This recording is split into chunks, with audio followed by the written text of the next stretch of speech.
안녕하세요. 부모 코칭 노트 유선쌤입니다. 오늘부터 몇 회에 걸쳐 영어 코칭 로드맵을 소개할 텐데요. 단계별 영어 학습법이 되겠네요. 그럼 시작해 볼까요? 개인의 역량, 학습 여건, 또 학습 방법과 태도에 따라 차이가 있지만 외국어 학습 관련 연구자와 언어 전문가들에 따르면 언어로 의사소통하는 데 통상적으로 소요되는 시간은 대략 3,000시간이라고 하는데요. 하루 3시간 투자하면 2년 9개월이 걸리는 시간입니다. 또 한때 유행처럼 번졌던 만시간의 법칙 기억하실 거예요. 한 분야의 전문가가 되기 위해서는 최소 10,000시간이 소요된다는 건데요. 매일 3시간을 투자하면 대략 10년이 걸리는 시간입니다. 이런 내용들을 근거로 단계별 장기 프로젝트로 코칭한 결과 두 아이 모두에게서 만족스러운 결과를 얻을 수 있었는데요. 모국어를 배우는 방식과 순서대로 아이를 영어에 노출시키면 누구나 도달할 수 있는 결과입니다. 아이들은 모국어를 어떤 순서로 배울까요? 듣기, 말하기, 읽기, 쓰기 순으로 발달 단계에 따라 점진적으로 배웁니다. 물론 이 네 언어 영역은 밀접하게 연결되어 있고요. 모국어, 외국어 모두 언어 습득의 첫 단계는 듣기에서부터 시작하는 게 바람직해요. 반복해서 많이 들어야 비로소 말할 수 있게 됩니다. 말하기는 듣기를 기반으로 발달하니까요. 리스닝을 못하면 스피킹도 어려워집니다. 이 점 놓치지 마시고요. 모국어 교육에서 보통 읽기는 말하기 능력이 어느 정도 발달한 후에 시작합니다. 읽기는 문자와 소리를 연결하는 과정이라고 할 수 있어요. 영유아는 그림책을 통해 읽기의 기초를 다지기 시작합니다. 부모가 책을 읽어줄 때 그림과 이야기를 연결하고 특정 단어와 문장을 인식하기 시작하죠. 아이는 글자와 소리를 연결하는 법을 배우게 되는 거예요. 그리고 마지막 단계에서 쓰기를 학습하게 됩니다. 단어를 인식하고 첫 단어를 말하고 차츰 어휘가 확장되면서 처음에는 2단어로 된 문장을 말하다가 3단어 이상의 복잡한 문장을 구사하게 되는 거예요.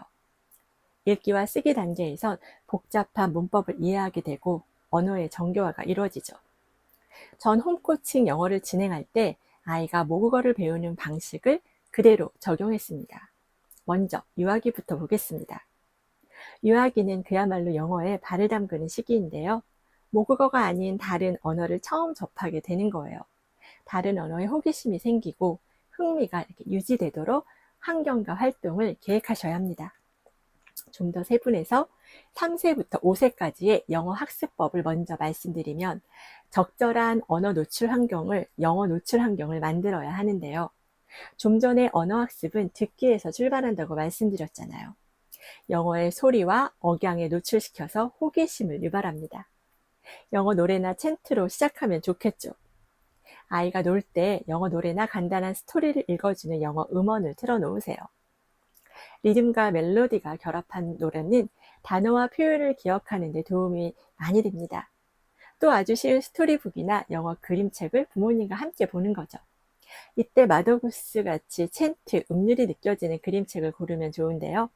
같은 책을 반복해서 읽어주시면 됩니다. 번역은 하지 않아요. 기억하세요. 번역은 하지 않습니다. 혹시 아이가 원하면 대략적인 줄거리만 짚어주는 것으로 충분해요. 더보기에 가시면 추천한 책 목록을 확인하실 수 있는데요. 제가 추천한 책들 말고도 아주 많습니다. 영어 애니메이션이나 영상물 시청도 듣기에 큰 도움이 되겠죠. 짧은 영어 방송이나 만화 영화를 부모님과 함께 시청하면 좋아요. 까유, 리틀베어, 메이지, 도라도라, 바니와 친구들, 위싱 시리즈 등이 있는데요. 인기 영어 애니메이션은 스토리가 간단하고 반복적인 표현이 많아서 아이들이 자연스럽게 영어를 접하기에 좋습니다. 물론 영상물 시청 시간이 너무 길어지지 않도록 분량을 나눠서 시청하도록 지도하시고요. 각자 형편과 사정에 맞게 또 교육 철학에 맞게 시청 시간을 정하시면 됩니다.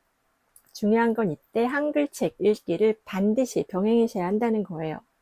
한국어 실력이 좋은 아이가 영어도 쉽게 잘 배웁니다. 모국어 어휘력이 영어 어휘력을 좌우해요. 예를 들어 아이가 법원의 의미를 알고 있어야 영어 단어 콜트를 학습할 수 있습니다.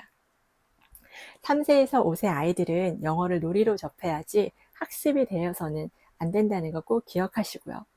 학습이 되는 순간 영어가 버겁고 지겹고 힘들어지니까요. 저희 집 이야기를 한번 해보겠습니다. 큰아이, 작은아이가 좀 다른데요. 큰아이는 말을 일찍부터 잘했어요.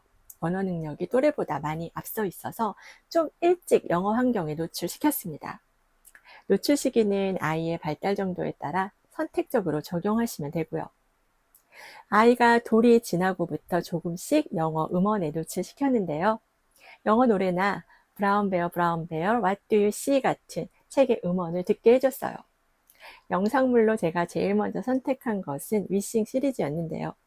위싱 시리즈를 선택한 이유는 노래가 많고 움직임도 많고 화면도 화려해서 지루하지가 않았어요. 내용이 유치하지 않고 꽤 괜찮았습니다. 반복해서 보는 동안 아이가 영어뿐 아니라 여러 도움을 받을 수 있었는데요. 내용을 이해하려고 노력하면서 이해력이 향상되고 기억력이 강화되는 효과 얻을 수 있었고요.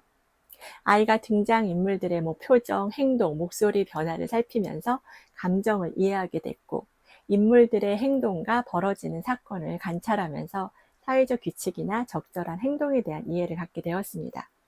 상상력도 자극되고 주의 집중력도 키울 수 있었어요.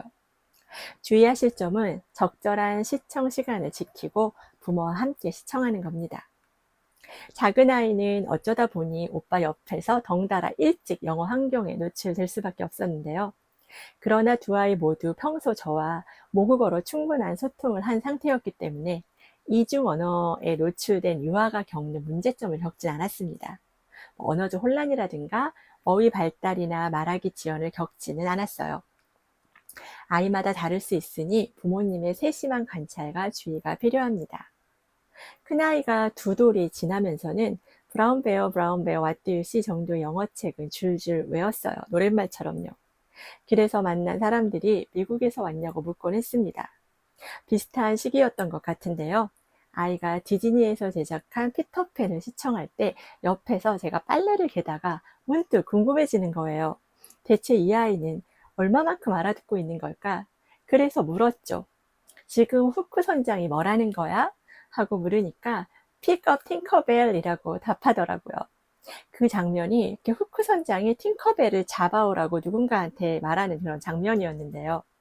근데 그 장면에서 픽업이라는 표현은 나오지 않았어요. 아이가 상황을 이해하고 자기 언어로 상황을 설명한 거죠. 그 시기에 어법이 맞고 안 맞고는 중요하다고 생각하지 않았습니다. 아이가 알아듣고 있다는 게 중요했죠. 한 번은 한글 그림책을 같이 보다가 토끼가 이렇게 귀를 쫑긋한 모습을 가리키면서 제가 물었습니다. 토끼 모습을 영어로 말해볼 수 있겠느냐고요. 그랬더니 Rabbit ears up 이라고 답했습니다. 자신의 언어로 표현한 거죠. 너무 신기했고 제가 실천하고 있는 방식에 확신이 들었습니다. 이런 식으로 홈코칭 영어의 진행 과정에서 자주는 아니고요. 아주 가끔씩 아이가 어디까지 와 있는지 아이의 성취 정도를 체크했어요. 작은 아이는 만 3세 정도였던 것 같은데요. 뮤지컬 영화 오페라의 유령을 한번 보기 시작하면 앉은 자리에서 꼼짝하지 않고 끝까지 봤습니다.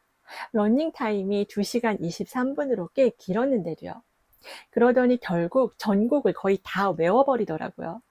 초등학교 1학년 반 장기자랑 때는 그 유명한 곡이죠. 크리스틴이 불렀던 Think of Me를 불렀을 정도였습니다. 이동하는 차 안에서 남매가 주인공 남녀가 부른 듀엣곡 더 팬텀 오브 오페라를 부르곤 했어요. 아이들은 기억력이 정말 좋습니다. 그래서 영유아기 때 동시 많이 읽어주시는 거 추천드려요. 저도 아이들에게 가장 먼저 읽어준 게 바로 동시였습니다. 저희 집 이야기까지 이렇게 해보았는데요. 다음 시간에는 6, 7세의 홈코칭 영어를 소개할 예정이니까요. 관심 많이 가져주시고요. 좋아요, 구독, 알림 설정 부탁드리면서 저는 이제 그만 인사드리겠습니다. 오늘도 진심으로 감사했습니다.